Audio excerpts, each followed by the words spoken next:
皆さんこんにちは。ジャパニーズポッドキャスト with 花へお越しくださりありがとうございます。このポッドキャストは日本語を勉強中の方へ向けたポッドキャストで、日本の文化やニュース、また私の個人的な体験だったり経験など様々なことを日本語でお送りしています。皆さん元気にお過ごしでしょうか？今回は日本の春についてお話ししようと思います。皆さんの住んでいる国に春はありますか？そして気温はだんだん暖かくなってきていますか？私の国はずっと暑いよ、夏しかないよっていう方もいると思いますし、またはまだまだ雪が降っていて、雪が積もっていて、春が来る兆しなんて全然見えないという方もいるかと思います。日本の2月は本当に寒かったです。なんですけど3月に入る頃には少しずつ暖かくなるという天気予報を見たので、もう早く春来てくれって今は願っているところです。皆さんは春と聞くとどんなイメージがありますか？だんだん暖かくなってきてポカポカしてきて、動物とか鳥の鳴き声とかも聞こえてきて、気温も暖かくなるので朝起きるのも少し楽になるみたいな、そんなイメージがある方もいるかと思います。では日本の春はどのようなものなのかについてお話ししていきます。先ほど春に対するイメージをお聞きしましたが、春と聞くと一年の始まりや新しい始まりをイメージする方が、日本には多いかなと思います。その理由は4月1日が新学期であって、学校の新しい1年が始まる時期だからです。日本の新年度は4月に始まります。例えばアメリカとかだったら8月の終わりとか9月とか、ヨーロッパでも9月とかっていう場所が多いかと思います。韓国だったら3月とか、国によって学校の新しい新年度が始まる時期って違いますよね。これが日本は4月です。そして大学を卒業して働き始める人、新社会人というんですが、この新卒の人たちも4月1日から一斉に働き始めます。そして会社も4月1日に新年度を迎えます。なので、多くの日本人は、春と聞くと新しい始まり、1年が始まるというイメージを持っている方が多いかなと思います。そして冬は日本でも雪がたくさん降って寒い地域が多いんですが、春になるとだんだん暖かくなってきて、なんといっても桜のシーズンが訪れます。桜は満開になると本当に綺麗で美しいんですけど、桜の花が咲いている時期は本当に短いので、でも短さが桜の儚さと美しさをより引き立たせるものかなって思います。そしてこの桜を見るために本当に多くの方がその桜の名所、桜を見るスポットに遊びに行ったりお出かけしたり、桜が咲いている公園に行ったりと、もうみんな外へ出たくなるような時期です。そして桜も夜にライトアップされた場所とかもあって、それは本当に綺麗です。この4月に合わせて桜も咲いてくれて、1年の始まり、新学期とか今日から会社で働き始めるみたいな新社会人にとったらもうめっちゃ最高じゃないですかって私は思います。晴れた日に満開の桜の木を見ると、よし今日も一日頑張ろうっていう気持ちの切り替えができる気がします。私も学生時代の通学路には桜がたくさん咲いていたので、それを毎年見ながらちょっとだけ癒されながら学校に通っていた記憶があります。でもそんな学生時代の若い時にはお花にそんなに興味はなかったんですが、大人になるにつれてその儚い美しさ、尊さっていうのがより心に染みて、毎日お花を見てたら癒されるようになりました。私も桜は本当に好きな花のうちの一つなので、毎年ちょっと遠出したり、近くの公園でも桜を見に行ったり散歩しに行ったりします。そしてその1年の始まりを感じに行ったりします。そしてこの桜の季節になると桜の木の下に、みんな集まってピクニックしたりご飯食べたりお酒飲んだりっていうそういった光景を見ることができます。これをお花見と言います。で、大体お花見をするのは大人の人が多いかなって思うんですけど、大人だったらお酒を飲んでいる方が多いかなと思います。なので周りには酔っ払った人がたくさんいます。これも日本独特の光景かなって思います。公共の場でお酒を飲んでいいっていう。なのでお花見をしている人たちを見かけたらみんな結構酔って楽しそうにしている光景を見られます。お花見は家族で楽しむ人もいれば友人同士で楽しむ人もいると思いますし、または会社の同僚たちと一緒にお花見するっていうこともあるかなと思います。そしてこのお花見をどこで行うかというと、多くの場合は公園だったり川沿いに桜がたくさん咲いているので、その近くの公園、川沿いなどに行って、なんかレジャーシートを広げてみんなで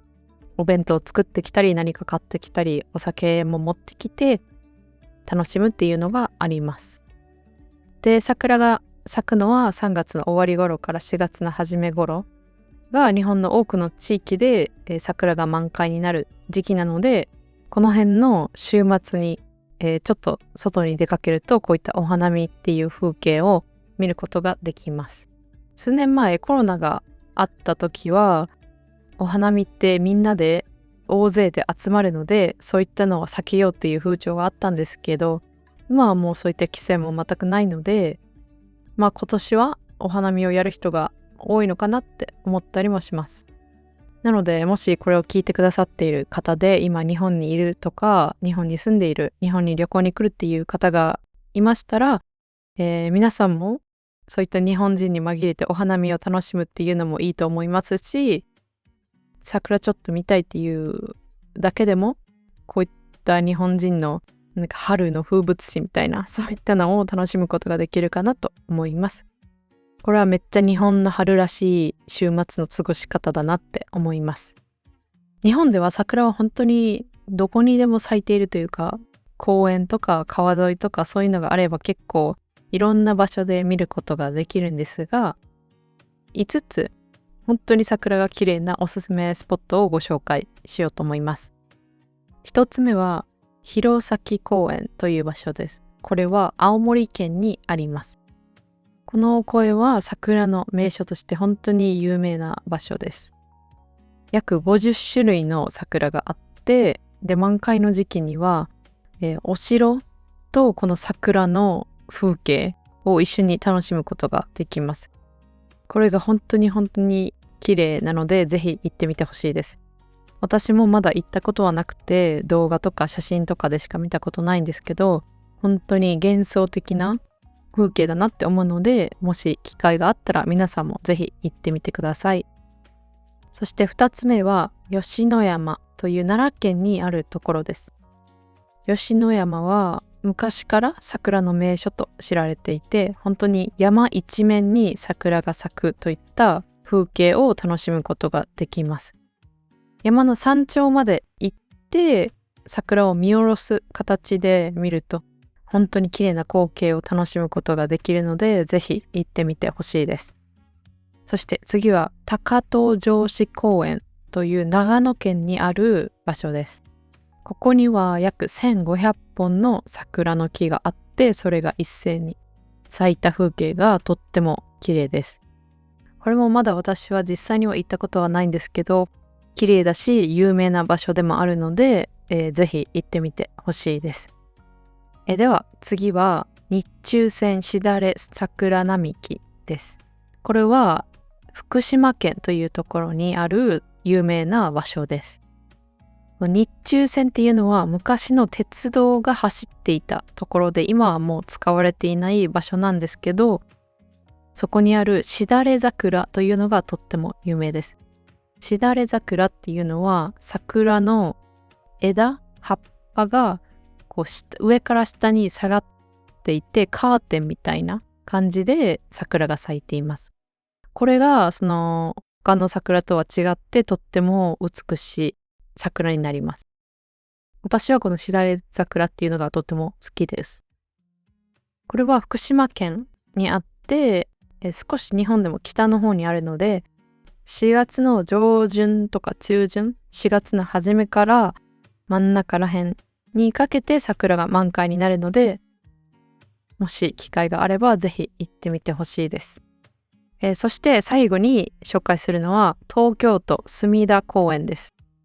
隅田公園には本当にたくさんの桜が咲いていて、そしてそこからはスカイツリーが見られるので、スカイツリーと桜を一緒に楽しむことができます。東京ならではの都会の桜スポットかなって思います。隅田公園は東京にあるので、いろんな方が行きやすい場所かなって思います。でもだからこそ本当にめちゃめちゃ人が多くて混んでいるかと思いますが、有名な場所なので行ってみるのをおすすめします。こんな感じで桜のおすすめスポット5つ紹介してみました。必ずしも東京だったり大阪とか都会の真ん中にある行きやすい場所っていうわけではないですが、本当に綺麗なので、もし時間があったり機会があればぜひ行ってみてほしい場所です。そして今年2025年の桜はいつ咲くかなんですが、東京だったり福岡などでは3月21日に桜が咲き始めると予想されています。大阪では3月25ぐらいと予想されています。これもあくまで予想なので3月の後半になってみないと分かりませんが、いつもより少し早いかまたは平均並みと予想されています。そしてこの1週間とかマックス2週間後ぐらいに満開になるので、だいたい本当に3月の終わり、3月31日、4月1日とかその辺が桜を楽しむには一番いい時期かなと思います。また桜スポットは全国にあるので、日本に住んでいる方、日本に旅行に来る方は自分の行く場所、自分のいる場所と桜名所って調べるといろんな情報が出てくると思うので一度調べてみてください。そして桜にちなんだ季節限定の食べ物だったりデザートもあります。それは桜味のデザートです。スターバックスとかに行くと桜味の季節限定のドリンクみたいな感じで、そういったドリンク、フラペチーノとか桜味のなんかフードが一緒に売られています。でも桜ってお花なので食べ物ではないですよね。なので実際にそのデザートに桜が入っているとかっていうわけではないです。じゃあまず桜味って何と思ったので、私もよくわかんなかったので調べてみたんですけど、桜味っていうのは桜の葉に含まれるクマリンという成分だそうです。その桜の葉を塩漬けにしたり乾燥させたりすると、クマリンを含む葉の細胞が分解されて独特のなんか桜味の香りが生まれるそうです。これはだから本当にマーケティングというか後から作り出されたものなんですけど、なので桜の葉の匂いを嗅いでもその桜味のデザートの匂いがするわけではないですが、もし3月4月とか日本の春の季節限定のデザートとかドリンクを楽しみたいっていう方は桜味って書かれているものを、ぜひ試してみてください。正直に言うと私はこれはあんまり好きではないです。好みではないんですけど、一度は試してみる価値あるかなって思います。私は桜は見て楽しむのが一番かなって思うんですけど、まだ一回も挑戦したことないっていう方はぜひ食べてみてください。この1年に1回今しか売っていないものなのでいいかなと思います。そして最後に、なんか日本の春はフレッシュな気持ちで桜も咲いていて、気温もだんだん暖かくなってめっちゃいいことばかりじゃんって思うかもしれませんが、日本の春が嫌いっていう方も一定数いると思います。なんでって思いません？こんな日本で一番いい季節やのにみたいな。それやのに嫌いな人おるんって思う方もいるかもしれませんが、その日本の春を嫌いっていう人は大体は花粉が原因で日本の春が嫌いって言っていると思います。その花粉のせいで花粉症というアレルギーを引き起こす場合があります。日本には杉だったりヒノキという木がたくさん生えていて、その木が花粉を本当にたくさん飛ばす季節になります。そしてこれに対するアレルギーを持っている方が日本には結構いると思います。肌荒れしたり、目が一生痒かったり、鼻水が止まらなかったり、こういった症状があるので、日本の春は本当に嫌いっていう方がいると思います。私が覚えているのは、花粉症で一生鼻水が止まらないから、箱ティッシュと専用のゴミ箱を学校に持ってきて、自分の机の横に置いて、もう授業中とか本当に鼻水止まらないみたいな感じにしていたクラスメートが何人かいました。それを覚えています。なんか学校で各それぞれの机に箱ティッシュが登場すると、あ、花粉の季節かっていう、そういう記憶があります。花粉の季節になると箱ティッシュを学校だったり会社の自分の机に置いていくっていうのはよくあることかなって思います。こういった感じでアレルギー反応が毎年出るので、日本の春は嫌っていう方が多いかなと思います。幸いにも本当にラッキーなことに私は花粉症ではないのでこれに困ったことはないですが、本当に症状が重いっていう方もいるので、日本の春は大好きっていう方と大嫌いっていうこの両極端、本当に2つにはっきり分かれている気がします。今回は日本の春についてお話ししました。春には春分の日という祝日があります。